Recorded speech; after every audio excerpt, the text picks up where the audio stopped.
Hello everyone, welcome back to our own channel keep creating. दोस्तों, आज की पहली वीडियो में हमने वीकली मार्केट हाइलाइट्स डिस्कस किए, सारे इंपॉर्टेंट न्यूज और इंडिकेटर्स देखे। जैसा हमने उस वीडियो के सारे इंडिकेटर्स और अपडेट्स में देखा, अभी मार्केट में काफी अनसर्टेनिटी का माहौल बना हुआ है। इसलिए हमें लगता है कि ये समय एकदम स्टॉक स्पेसिफिक अप्रोच रखने का है और थोड़ा कॉशियस रहने का है। इन सभी न्यूज और इंडिकेटर्स को ध्यान में रखते हुए कौन कौन से ऐसे फंडामेंटली स्ट्रॉन्ग स्टॉक्स हैं जो आप इन्वेस्टिंग के लिए करेंटली कंसिडर कर सकते हैं, जो अभी भी आपको अच्छे वैल्यूएशन पे अवेलेबल हैं, और उन्हें कौन से प्राइस लेवल पे आप बाई कर सकते हैं, वो हम इस वीडियो में डिस्कस करेंगे। वीडियो शुरू करने से पहले बता दूं कि अगर आपने अभी तक चैनल को सब्सक्राइब नहीं किया तो you are missing a lot of useful information and ideas about investing and wealth creation. आपके सब्सक्रिप्शंस, लाइक्स और कमेंट्स से मुझे और भी मोटिवेशन मिलती है और मैं आपके सजेस्ट किए हुए टॉपिक्स पे भी वीडियोस क्रिएट करने की कोशिश करता रहता हूँ। So just smash the like button, subscribe to the channel और साथ ही नोटिफिकेशन बेल दबाना मत भूलिए ताकि आगे आने वाली एक भी वीडियो को आप मिस ना करें। आप हमें फेसबुक, ट्विटर और टेलीग्राम पर भी फॉलो कर सकते हैं ताकि आपकी नॉलेज और भी एनहांस हो सके और आपके पास नोटिफिकेशंस और भी जल्दी पहुंच सके। लिंक डिस्क्रिप्शन में दी हुई है। So without taking any more of your time, let's get started. दोस्तों, हमारे आज के डिस्कशन का पहला स्टॉक है एवेन्यू सुपरमार्ट्स, जिसको आप डी मार्ट के नाम से भी जानते हैं।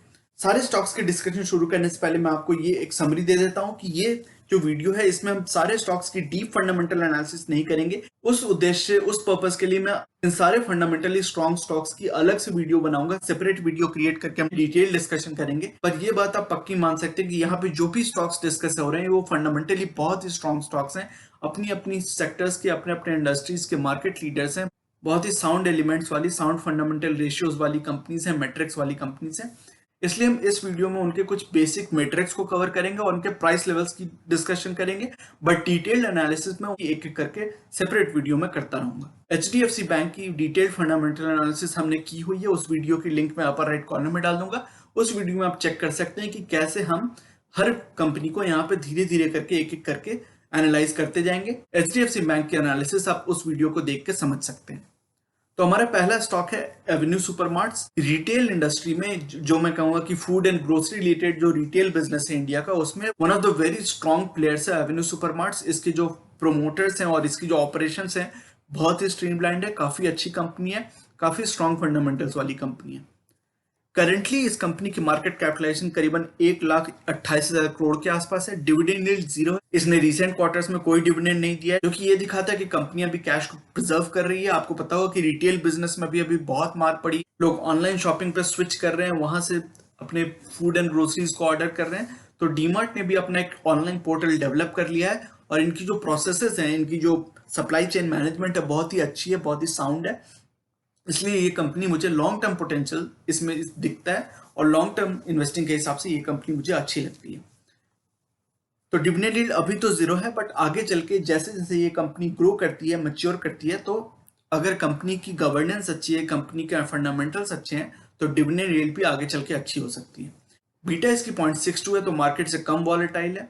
जो दर्शक हमारी वीडियोस को पहली बार देख रहे हैं, जो नए व्यूअर्स हैं, उनके लिए मैं एक बार क्विकली रिवाइज कर देता हूं कि बीटा एक ऐसा मेट्रिक है जो ये दिखाता है कि वो पर्टिकुलर स्टॉक ओवरऑल मार्केट से कम वॉलेटाइल है या ज्यादा वॉलेटाइल है।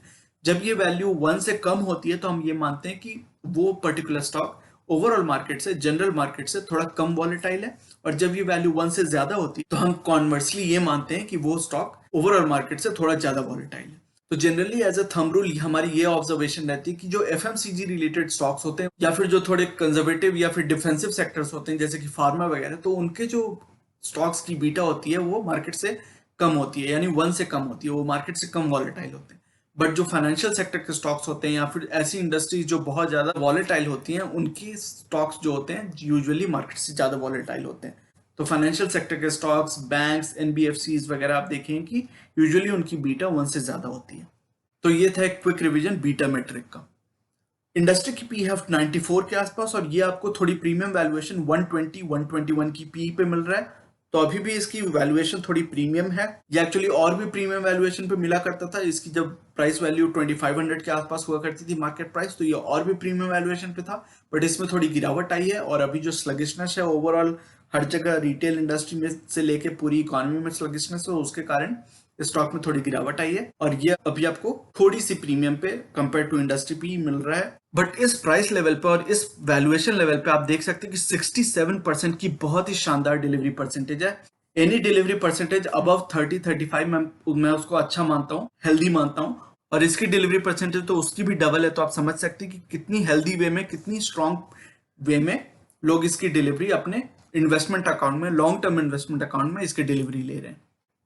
अगर एवेन्यू सुपरमार्ट्स का स्टॉक आपको 1900 से 2000 के बीच में कहीं पे भी मिलता है, तो इसका करंट प्राइस लेवल भी एक्चुअली इस रेंज के बीच में ही है, तो this price level is not a bad price level to enter the stock. ये काफी अच्छा लेवल हो सकता है, लॉन्ग टर्म में इसकी पोटेंशियल मुझे अच्छी दिखती है और आप इस प्राइस लेवल पर भी अपनी इन्वेस्टमेंट स्टार्ट कर सकते हैं अगर आप स्टॉक में लॉन्ग टर्म पोटेंशियल देखते हैं तो।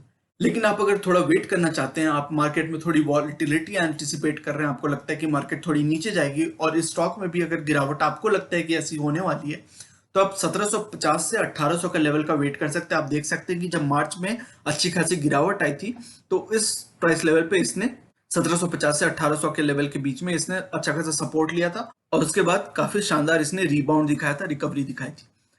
तो ये दोनों प्राइस लेवल्स आप अपने ध्यान में रख सकते हैं। इन दोनों में से जिसमें भी आप ज्यादा कंफर्टेबल हो, जैसी आपकी इन्वेस्टिंग होराइजन हो। अगर आपकी बहुत लॉन्ग टर्म होराइजन है, आप 10 15 20 साल के लिए इस कंपनी में इन्वेस्ट करना चाहते हैं, तो ये जो करंट मार्केट प्राइस है, जो पहला प्राइस लेवल हमने यहाँ पे दिया है 1900 से 2000 के बीच में, वहां पे भी आप इन्वेस्ट कर सकते हैं। बट अगर आप थोड़ा कंजर्वेटिव हैं और थोड़ा वेट करना चाहते हैं, या फिर आपकी जो होल्डिंग पीरियड है वो थोड़ी कम होने वाली है, तो आप अपनी रिस्क को मिटिगेट करना चाहते हैं, रिस्क को मिनिमाइज करना चाहते हैं, तो आप 1750 से 1800 के लेवल का वेट कर सकते हैं। अगर वो प्राइस लेवल आता है, तो ये लेवल काफी अच्छी सेफ्टी मार्जिन वाला लेवल हो सकता है स्टॉक में इन्वेस्ट करने के लिए। हमारा दूसरा आज का स्टॉक है HDFC लाइफ। जैसा हमने कई बार इस स्टॉक के बारे में डिस्कस किया हुआ है पहले भी, लाइफ इंश्योरेंस सेक्टर के प्राइवेट बिजनेस में मार्केट लीडर है, सबसे बड़ी मार्केट कैपिटलाइजेशन वाली कंपनी है प्राइवेट सेक्टर लाइफ इंश्योरेंस में, और बहुत ही साउंड फंडामेंटल्स वाली कंपनी है। काफी अच्छी, काफी डिग्निफाइड ग्रुप को बिलोंग करती है HDFC को। इसकी मार्केट कैपिटलाइजेशन है करीबन 1,13,000 करोड़ के आसपास। डिविडेंड यील्ड इसकी भी 0 है, तो ये कंपनी भी, चूंकि फाइनेंशियल स्टॉक्स में आप खास करके देखें कि ये कंपनीज अभी कोई डिविडेंड पे नहीं कर रही है, ये कैश को प्रिजर्व कर रही है, क्योंकि जो अनसर्टेन टाइम्स उनको दिख रहे हैं अपने बिजनेस के लिए, तो वो कैश को प्रिजर्व करके, कंजर्व करके रखना चाहती है, ताकि आगे चल के उनको ग्रो करने में आसानी हो। बीटा इसकी 1.07 है, तो मार्केट से थोड़ा ज्यादा वॉलेटाइल है। जैसा हमने बात की, फाइनेंशियल सेक्टर के जो स्टॉक्स होते हैं वो मार्केट से यूजुअली थोड़ा ज्यादा वॉलेटाइल होते हैं, तो वो ऑब्जर्वेशन हमें यहाँ पे भी दिख रही है। इंडस्ट्री की पी है 67 और ये आपको 85 की थोड़ी सी प्रीमियम वैल्यूएशन पे मिल रहा है, 85-86 की पी पे। पर इस प्राइस लेवल और इस पी वैल्यूएशन पे भी इसकी 49, ऑलमोस्ट 50% की अच्छी खासी हेल्दी डिलीवरी परसेंटेज है। HDFC लाइफ का स्टॉक अगर आपको 550 से 575 के बीच में कहीं पे भी मिलता है, जो इसका करंट प्राइस लेवल है इस रेंज के बीच में ही है, तो इस लेवल पे भी आप इन्वेस्ट करना शुरू कर सकते हैं। ये एक अट्रैक्टिव प्राइस लेवल है अगर इस स्टॉक में आप पोटेंशियल देखते हैं तो। लेकिन आप अगर थोड़ा वेट करना चाहते हैं, तो ये स्टॉक अगर आपको 475 से 500 के लेवल पे मिले, तो वो और भी अट्रैक्टिव लेवल हो सकता है। उसमें आपकी लेवल ऑफ सेफ्टी और बढ़ जाएगी, मार्जिन ऑफ सेफ्टी बढ़ जाएगी, और उसमें डाउनसाइड रिस्क आपका थोड़ा मिनिमाइज हो जाएगा। तो आप इन दोनों में से जिस भी प्राइस लेवल पे ज्यादा कंफर्टेबल हो, आप उस प्राइस लेवल को अपने ध्यान में रख सकते हैं, और उस प्राइस लेवल पे जब भी ये स्टॉक आए, तो आप अकॉर्डिंगली उसमें इन्वेस्ट कर सकते हैं। हमारा नेक्स्ट स्टॉक है गुजरात स्टेट पेट्रोनेट लिमिटेड। ये गैस डिस्ट्रीब्यूशन कंपनी है, पाइप नेचुरल गैस ये डिस्ट्रीब्यूट करती है। जैसा कि हमने IGL MGL वगैरह के बारे में पहले बात भी की हुई है, उसी तरह का ये भी स्टॉक है। बट ये पाइप डिस्ट्रीब्यूशन में तो है ही, साथ ही विंड एनर्जी जो प्रोड्यूस होती है उसकी प्रोडक्शन में भी थोड़ी बहुत इन्वॉल्व है ये कंपनी। तो फंडामेंटली काफी स्ट्रॉन्ग कंपनी है। इसके जो रिटर्न रेशियोज हैं काफी स्ट्रॉन्ग है, return on equity, return on capital employed वगैरह के जो रेशियोज हैं GSPL के, काफी स्ट्रॉन्ग है। इसके बारे में हम इन द फ्यूचर एक सेपरेट वीडियो में डिस्कशन करने वाले हैं। GSPL की मार्केट कैपिटलाइजेशन है करीबन 10,500 करोड़ के आसपास, तो ये दिखाता है कि एक मिड कैप कंपनी है। डिविडेंड यील्ड इसकी काफी डिसेंट है, 1.07% की डिविडेंड यील्ड है। बीटा इसकी 0.61 है, तो मार्केट से काफी कम वॉलेटाइल है, जैसा आप देख पा रहे हैं। इंडस्ट्री की पी है 9.5 और ये आपको ऑलमोस्ट उसी पी पे मिल रहा है, तो इंडस्ट्री की पी के कंपेरेबल पी पे ही मिल रहा है। और ओवरऑल इंडस्ट्री से अगर कंपेयर करें, तो ये काफी फंडामेंटली स्ट्रॉन्ग है compare to the overall industry. तो इंडस्ट्री का one of the more fundamentally strong companies आपको इंडस्ट्री की पी पे भी मिल रही है, तो ये एक अच्छी अट्रैक्टिव लेवल हो सकती है आपको इन्वेस्टमेंट के लिए। ऑलमोस्ट 60%, ऑलमोस्ट 59-60% की डिलीवरी परसेंटेज जो आप ये दिखाती है कि इस प्राइस लेवल पे कितनी शानदार डिलीवरी इसकी लोग उठा रहे हैं। अगर ये स्टॉक आपको 180 से 190 के प्राइस लेवल पे मिलता है, जो इसका करंट मार्केट प्राइस है उस रेंज के बीच में ही है, तो ये एक अच्छा अट्रैक्टिव लेवल हो सकता है अपनी इन्वेस्टमेंट स्टार्ट करने के लिए। और अगर आप शॉर्ट टर्म में थोड़ा वेट करना चाहते हो तो 160 से 170 का जो लेवल है वो बहुत ही स्ट्रॉन्ग प्राइस सपोर्ट है इसका। आप देख सकते हैं कि मार्च में जब इसमें इतनी डाउनफॉल आई थी, इतनी गिरावट आई थी, तो उस प्राइस लेवल के आसपास इसने सपोर्ट लिया था। तो 180 टू 190 का भी लेवल अच्छा हो सकता है अपनी इन्वेस्टिंग को स्टार्ट करने के लिए। अगर आप इसमें लॉन्ग टर्म में इन्वेस्टेड हैं ऑलरेडी और आपने अगर थोड़ी ऊपर प्राइस लेवल पे इसमें इन्वेस्ट किया है तो आप इसको लॉन्ग टर्म के लिए होल्ड कर सकते हैं। अच्छी कंपनी है, ये जरूर बाउंस बैक करेगी। और इस हफ्ते हमने देखा कि ये इसने थोड़ी बाउंस बैक दिखाई भी है। ये करीबन 180 के लेवल्स तक पहुंच गया था बट वहां से रिकवर होकर ये तो 180 से 190 का लेवल भी अच्छा लेवल हो सकता है इन्वेस्टिंग स्टार्ट करने के लिए। बट अगर आप थोड़ा वेट करना चाहते हैं तो 160 से 170 का लेवल और बेहतर हो सकता है। हमारा अगला स्टॉक है ग्लास लाइन इक्विपमेंट बनाने वाला, जो ये वो सेक्टर है जो फार्मा सेक्टर को भी, फार्मा इंडस्ट्री को भी केटर करता है और साथ ही साथ केमिकल सेक्टर को भी केटर करता है। तो ग्लास लाइन इक्विपमेंट बनाने वाली सबसे बड़ी कंपनी है, सबसे ज्यादा मार्केट शेयर वाली कंपनी है इंडिया के अंदर, जीएमएम फॉडलर। तो वो हमारा अगला स्टॉक है। इसके बारे में हमने कई बार एग्जॉस्टिव डिस्कशन की है। जो हमने एक वीडियो बनाया था जिसमें कि हमने फार्मा और हेल्थ केयर सेक्टर के बेस्ट स्टॉक्स देखे थे, जो सबसे पसंदीदा स्टॉक्स देखे थे, उसमें जीएमएम फॉडलर की और भी हमने डिटेल डिस्कशन की थी। और इस स्टॉक के बारे में हमने पहले की कई सारी weekly best stocks to buy video में भी डिस्कशन की हुई है डिटेल में। जीएमएम फॉडलर का मार्केट कैपिटलाइजेशन करीबन 5,000 करोड़ के आसपास है। तो ये डेफिनेटली एक स्मॉल कैप कंपनी है। डिविडेंड यील्ड इसकी 0.14 है, तो काफी कम डिविडेंड यील्ड है। अभी ये कंपनी आप यूजुअली देखेंगे जो स्मॉल कैप कंपनीज होती हैं या फिर जो स्मॉलेस्ट मिड कैप कंपनीज होती हैं उनकी डिविडेंड यील्ड यूजुअली थोड़ी कम होती है, unless they are PSU stocks. तो पीएसयू स्टॉक्स की तो डिविडेंड यील्ड हेल्दी होती है, लेकिन जो प्राइवेट स्मॉल कैप कंपनीज होते हैं या फिर smallest mid cap companies, private companies होती हैं, उनकी डिविडेंड यील्ड थोड़ी कम होती है क्योंकि वो यूजुअली अपने ग्रोथ में, अपनी बिजनेस को बढ़ाने में, एक्सपैंड करने में पैसा लगाती हैं, कंजर्व करती हैं cash. They don't pay out so much of dividend. Beta इसकी 0.95 है, तो ऑलमोस्ट मार्केट की जितना ही वॉलेटाइल है। इंडस्ट्री की पी है ऑलमोस्ट 12 और आपको अच्छी खासी प्रीमियम वैल्यूएशन ऑलमोस्ट 81 की पी वैल्यूएशन पे मिल रहा है, जो ये दिखाता है कि काफी प्रीमियम प्राइस स्टॉक है, ये काफी रिचली वैल्यूड स्टॉक है। लेकिन जीएमएम फॉडलर की वैल्यूएशन आप देखेंगे कि हमेशा इंडस्ट्री की पी से थोड़ी ऊंची ही रहनी है, इससे थोड़ी नीचे जरूर आ सकती है अगर प्राइस में कोई करेक्शन आता है या फिर अर्निंग्स थोड़ी कम हो जाती हैं, तो इसकी प्राइस में करेक्शन अगर आता है तो पी वैल्यू कम हो सकती है। बट इंडस्ट्री की पी से अगर कंपेयर करेंगे तो इसकी पी हमेशा ज्यादा रहेगी क्योंकि ये इंडस्ट्री का मार्केट लीडर है। इस इंडस्ट्री में सबसे ज्यादा स्ट्रॉन्ग फंडामेंटल्स वाली कंपनी है, सबसे ज्यादा मार्केट शेयर और सबसे अच्छी गवर्नेंस वाली कंपनी है, तो इसकी वैल्यूएशन थोड़ी प्रीमियम पे तो हमेशा रहेगी। आप देख सकते हैं कि इस प्राइस लेवल पे और इस प्रीमियम वैल्यूएशन पे भी लोग इसकी 60% की अच्छी खासी काफी स्ट्रॉन्ग डिलीवरी ले रहे हैं। 60% की काफी हेल्दी डिलीवरी परसेंटेज है इसकी। अगर जीएमएम फॉडलर का स्टॉक आपको 3500 से 3750 के बीच में कहीं पे भी मिलता है तो ये एक अच्छा लेवल हो सकता है, काफी डिसेंट लेवल है लॉन्ग टर्म इन्वेस्टिंग के लिए। आप देख सकते हैं कि इस प्राइस लेवल पे इसने कई बार सपोर्ट लिया है, 2-3 बार तो यहाँ पे ही लिया है। और फिर जो ओएफएस आया था, प्रोमोटर्स ने अपनी थोड़ी सी स्टेक सेल की थी, उसकी भी जो बेस प्राइस थी वो 3500 ही थी। तो ये काफी डिसेंट, काफी अच्छा इसका सपोर्ट लेवल है। 3500 से 3750 का लेवल काफी अच्छा हो सकता है। बट अगर आप थोड़ा वेट करना चाहते हैं और चूंकि ये स्मॉल कैप कंपनी, अगर इसमें थोड़ी वॉलेटिलिटी रहती है आगे आने वाले कुछ वीक्स या मंथ्स में, तो 2500 से 2750 यानी 2500 से 2750 का लेवल काफी अच्छा अट्रैक्टिव लेवल हो सकता है लॉन्ग टर्म इन्वेस्टिंग के लिए जीएमएम फॉडलर में। हमारा आज का अगला स्टॉक और आखिरी स्टॉक हमारे डिस्कशन का आज होने वाला है आईटीसी। आईटीसी का जैसा आपको पता होगा सिगरेट बिजनेस में इंडिया का मार्केट लीडर है, 80-85% की इसकी मार्केट शेयर है सिगरेट बिजनेस में। लेकिन एक एफएमसीजी में भी इसकी जो जेस्टेशन पीरियड है एफएमसीजी की, वो मुझे लगता है कि धीरे धीरे करके मैच्योर होती जा रही है इसकी एफएमसीजी बिजनेस और जेस्टेशन पीरियड के नजदीक आ रही है। तो बहुत सारे बिजनेसेस इसकी एफएमसीजी बिजनेस के अंदर भी जो बहुत सारे सेगमेंट्स हैं इसके, वो धीरे धीरे मैच्योर होते जा रहे हैं। उनकी अवेयरनेस बढ़ गई है इंडियन मार्केट में, लोग इसके एफएमसीजी ब्रांड्स को जानते हैं, यूज करते हैं डेली लाइफ में। तो as an FMCG player ITC ने अपनी फुटहोल्ड बढ़ानी शुरू कर दी और काफी सारे ब्रांड्स इसने अच्छे खासे लेवल पे क्रिएट कर भी लिए। तो मुझे फ्यूचर पोटेंशियल के हिसाब से आईटीसी काफी अट्रैक्टिवली प्राइस दिख रहा है अभी के स्टेज में। इसमें जो डाउनसाइड है वो काफी लिमिटेड है क्योंकि इस कंपनी में इतनी ज्यादा फ्री कैश फ्लो जनरेट होती है हर क्वार्टर, हर ईयर, कि इस स्टॉक में डाउनसाइड बहुत ही प्रोटेक्टेड रहता है। काफी स्ट्रॉन्ग कंपनी है, फंडामेंटली अच्छी गवर्नेंस है इस कंपनी की।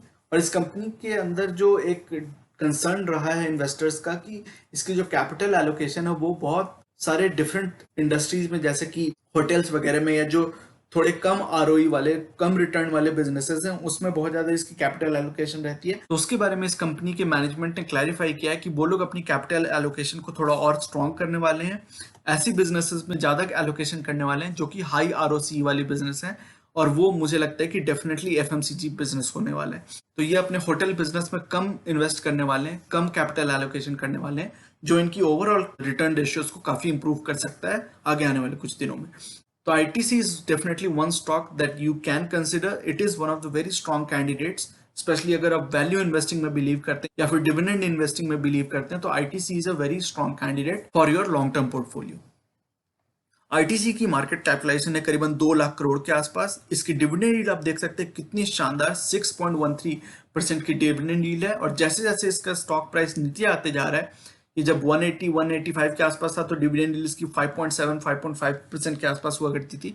बट अभी चूंकि ITC के प्राइस में और थोड़ी करेक्शन आई है तो 165 के आसपास अभी ये ट्रेड हो रहा है, तो इसकी डिविडेंड यील्ड अभी 6.13, तो 6 को भी क्रॉस कर गई है। अभी तो बहुत सारी प्राइवेट बैंक्स और PSU, बड़ी PSU बैंक्स की FD पे भी आपको इतना रिटर्न नहीं मिलता है।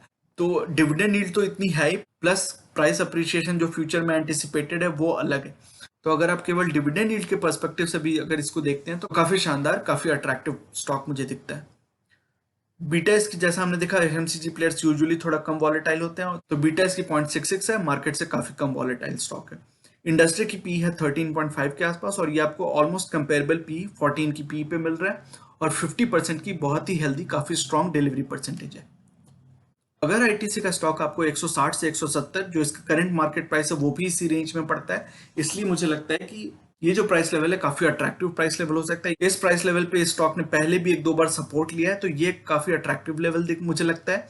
लेकिन आप अगर थोड़ा और वेट करना चाहते हैं और आपको लगता है कि ITC में अभी थोड़ा और डाउन साइड बाकी है, तो 150 से 160 का लेवल काफी अट्रैक्टिव है। लॉन्ग टर्म पर पोटेंशियल इस कंपनी में अच्छी खासी दिखती है मुझे। But depending on your conviction, depending on your outlook for ITC's growth in the future, आप इन दोनों में से किसी भी प्राइस लेवल पे अगर आप इन्वेस्ट करेंगे तो मुझे लगता है कि बहुत ज्यादा डाउनसाइड आपको नहीं दिखनी चाहिए। तो दोस्तों ये था आज का वीडियो। ये सेइंग जो कि है नॉलेज इज पावर सुप्रीम, ये इस चैनल का मिशन है, जो कि है आप तक सही नॉलेज पहुंचाना। आगे आने वाली हर वीडियो में हम बहुत सारी इंटरेस्टिंग टॉपिक्स को डिस्कस करेंगे और मैं आपके लिए यूजफुल आइडियाज और टॉपिक्स लाता रहूंगा।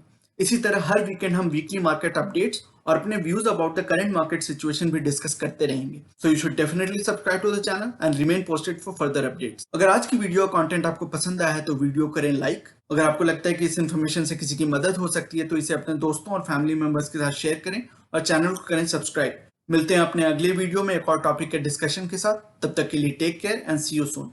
Bye bye.